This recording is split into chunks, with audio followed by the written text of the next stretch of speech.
Storm Team weather. Here is Chief Meteorologist Chase Jones.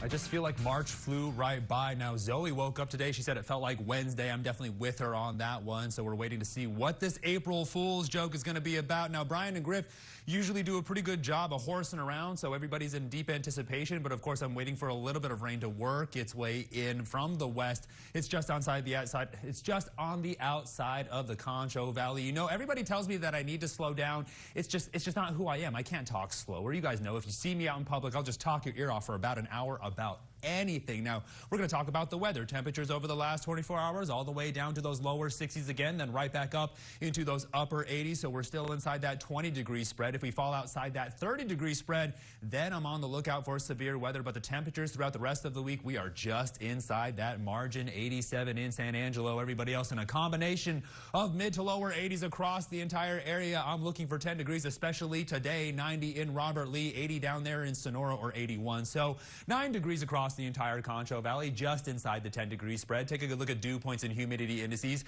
They're in those 50s all the way up into those 60s, while humidity indices are in those 20s all the way up into those 40s, if not hovering around the 50% mark, so you get a better idea of where the instability is a little stronger off towards the lower elevations. But the bubble is going strong today. Now, a short wave trough and the low pressure system are going to try to work their way in by Wednesday, Thursday, and this weekend. It's looking like somewhere in the morning. Now, of course, Zoe keeps talking about watching the full moon. I don't think you guys are going to get a good shot at it, but you should take the opportunity to go ahead and tie down any loose objects and get severe weather ready, because it is looking a little intense. Now, of course, it's not going to be that strong. You know how my model likes to update and de-intensify, but right now we're really just keeping our eye on the steady concentrations of blues that are going to make their way in by the weekend. So by the first weekend of April, expecting some of those April showers. Now, of course, severe weather outlook, as my computer fights with me, you see me clicking it here right now. It is just not going anywhere.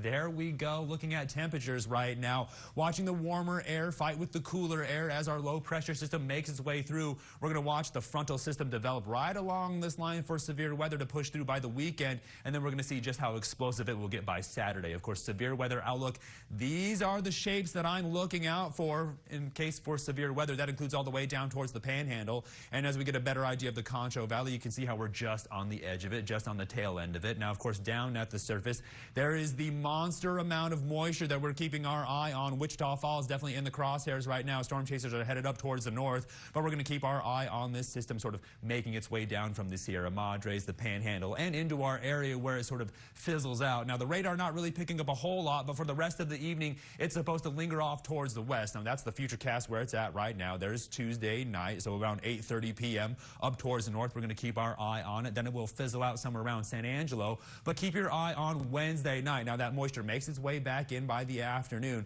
and then off towards the northwest, it will develop somewhere around Sterling City by 9:30, then make its way across San Angelo. Keeping my eye out for anything too intense. I don't know about you guys, nothing looked too severe, so some stronger thunderstorms sort of being severe weather ready. Zoe, I don't think we're going to see that full moon tonight. All the way back down into those mid-60s. It's going to try to rain out there with some gustier conditions.